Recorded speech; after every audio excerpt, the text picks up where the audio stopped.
خلیفہ کے ہم ہیں خلیفہ ہمارا، وہ دل ہے ہمارا آقا ہمارا، ہمارا ہمارا خلیفہ ہمارا، وہ دل ہے ہمارا آقا ہمارا، وہ دل ہے ہمارا آقا ہمارا۔ Assalamu alaikum et bienvenue à l'émission cette semaine avec le Calife. Nous avons l'honneur de vous présenter les points forts d'une rencontre virtuelle au cours de laquelle Sa Sainteté le 5e calife, qu'Allah soit son soutien, a rencontré des étudiantes de la Lajna Imaïla de l'Inde le week-end dernier. السلام علیکم ورحمۃ اللہ۔ السلام علیکم ورحمۃ اللہ وبرکاتہ حضور۔ بیٹھ جائیں۔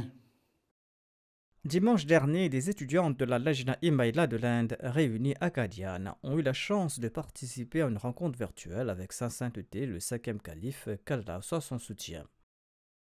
La rencontre a débuté par la récitation des versets du Saint-Coran et un poème. بڑھتی رہے خدا کی محبت، خدا کرے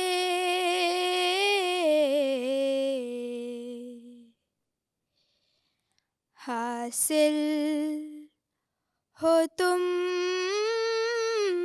کو دید کی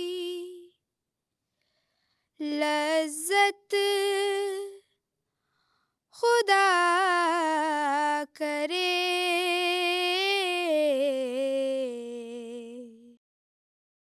Lors de la rencontre, une doctorante menant des recherches sur l'impact des feuilles de curry sur le cancer de la peau a fait une présentation sur ses recherches.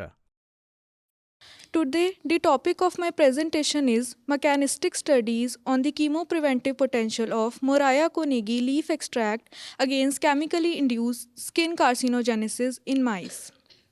According to GloboCan report in 2018, there were over 10 lakh new cases and more than 65,000 deaths from non-melanoma skin cancer, and over 2 lakh new cases and higher than 60,000 deaths from melanoma skin cancer. Incidence rate of non-melanoma skin cancer was found almost double among men, and the highest incidence was observed in Australia, New Zealand, and followed by North America. Cancer prevention is need of the hour. For the prevention, many natural or synthetic agents are being used.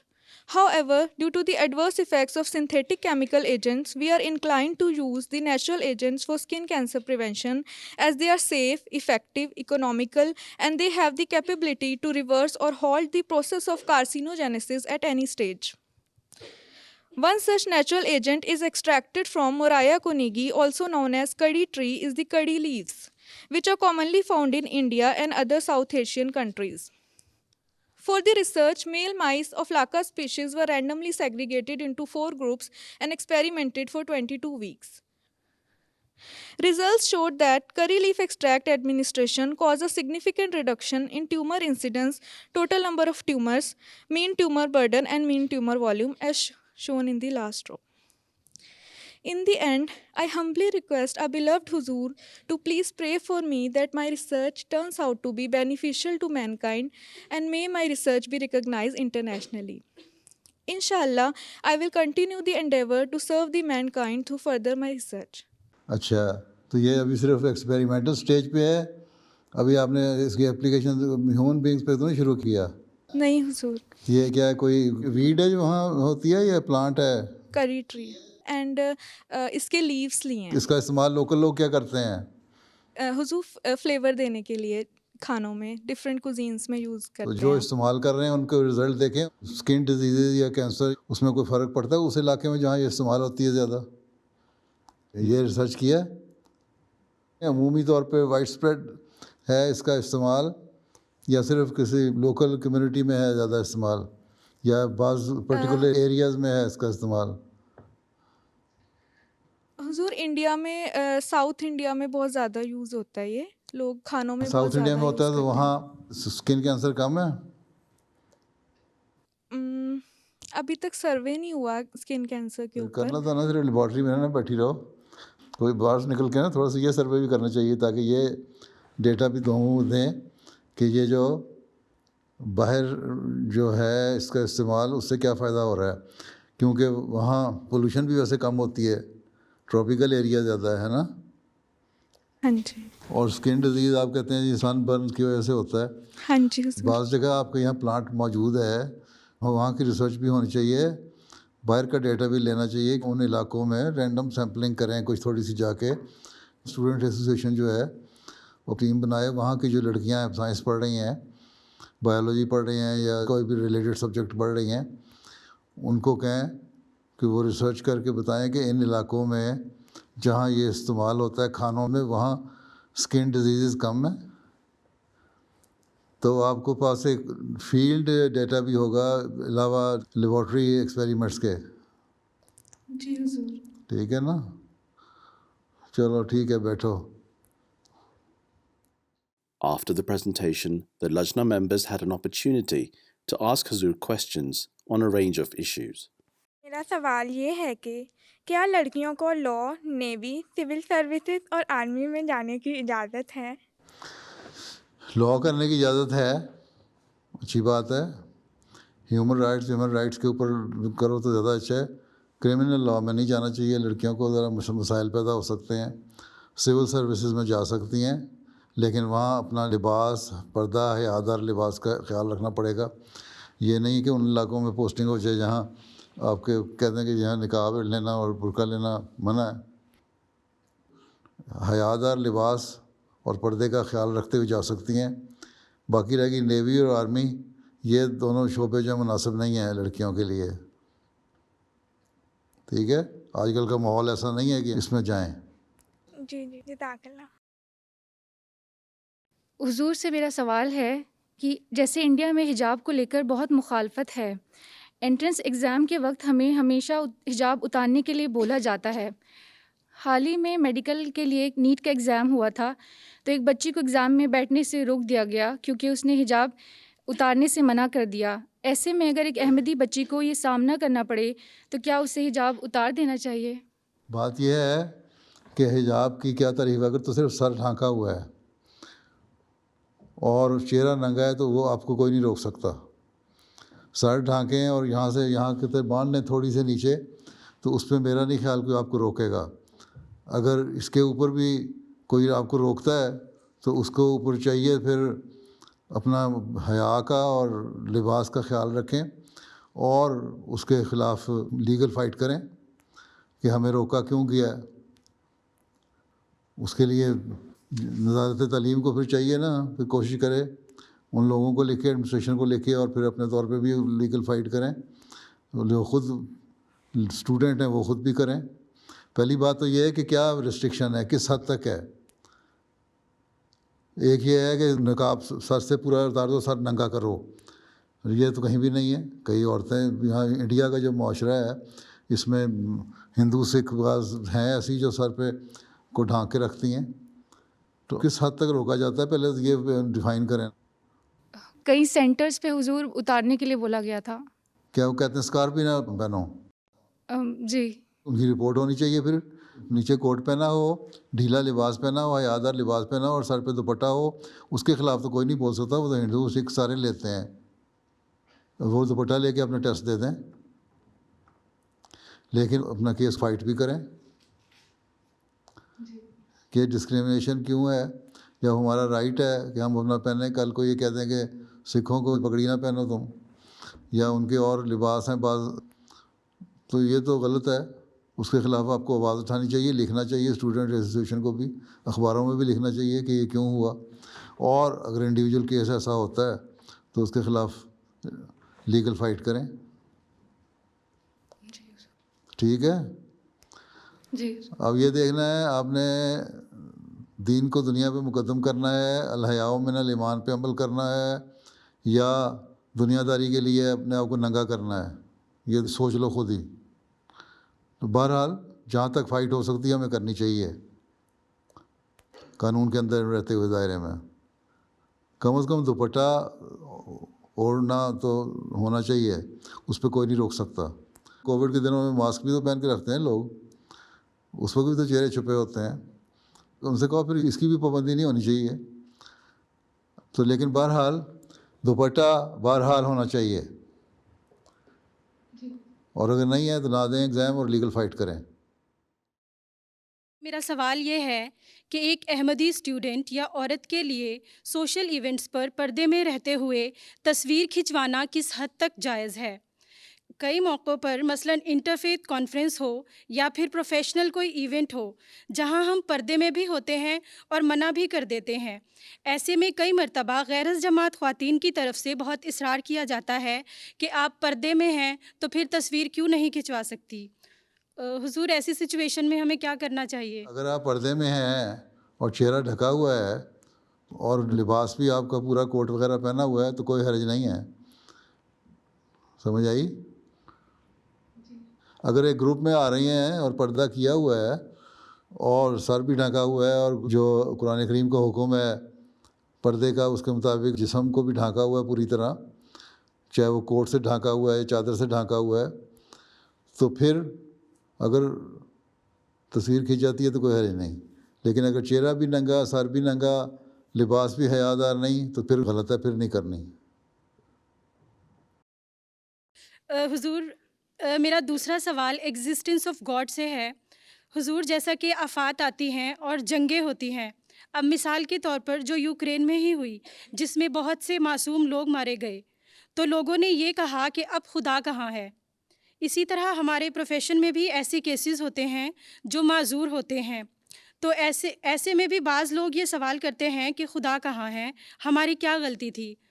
حضور ایسے میں ہمارا کیا جواب ہونا چاہیے؟ اللہ تعالیٰ کا یہ قانون قدرت بھی ہے ایک. اللہ تعالیٰ نے یہ کہیں نہیں لکھا کہ تم لوگ میرے قانون قدرت کے خلاف چلو گے تو میں تب بھی تمہیں بچا لوں گا. ٹھیک ہے, جنگیں ہوتی ہیں, جنگوں میں بم پڑتے ہیں, اس میں معصوم بھی مارے جاتے ہیں, بچے بھی مارے جاتے ہیں. جنگوں میں کیونکہ بہرحال ایک انسانی غلطی کی وجہ سے جنگ ہو رہی ہے, اس میں مرتے ہیں. اب اللہ تعالیٰ کا وعدہ تھا اسلام کی فتح کا, جنگوں کا وعدہ تھا کہ اللہ تعالیٰ کہتا ہے میں مدد کروں گا تمہاری, تم جنگ کرو گے کافروں کے خلاف. آن رسول سے وعدہ تھا نا. تو ہم مسلمان یہ مانتے ہیں نا کہ جنگیں ہوئیں اور مسلمان بھی شہید ہوئے. اللہ تعالیٰ نے یہ تو نہیں کہا تھا کہ کوئی شہید نہیں ہوگا. اللہ تعالیٰ نے فرمایا تھا جو شہید ہوگا اس کا مقام بڑا اونچا ہوگا, لیکن الٹیمیٹلی فتح تمہاری ہوگی, اور وہ ہوئی. اللہ تعالیٰ نے ایک وعدہ کیا تھا وہ بھی پورا کر دیا. عمومی دنیا کے قانون میں ہم دیکھتے ہیں تو ایک چیز اللہ تعالیٰ نے کہا ہے کہ یہ تم کرو گے تو اس کا یہ نقصان ہوگا. اللہ تعالیٰ نے بتا دیا. اب وہ انسان کرے اور پھر کہے کہ میں نقصان سے بچ جاؤں, وہ نہیں ہو سکتا. باقی رہ گئی بات کہ بچے معذور پیدا ہوتے ہیں, وہ بھی انسانی کمزوریاں اور غلطیاں ہوتی ہیں جس کی وجہ سے بچے معذور پیدا ہوتے ہیں. یہ بھی ریسرچ کر کے دیکھ لیں. اس کے اوپر حضرت مسلم موعود کتاب جو ہے نا 10 Proofs of Existence of God یا ہستی باری تعالیٰ, وہ پڑھیں, اس میں آپ کو جواب تفصیلی بھی مل جائے گا. 2 کتابیں ہیں, ایک 10 دلائل ہستی باری تعالیٰ, ٹھیک ہے, وہ علیحدہ چھوٹی سی کتاب ہے 25-26 صفحے کی, اور ایک کتاب ہے ہستی باری تعالیٰ, ذرا تفصیلی ہے 100 صفحے کے قریب.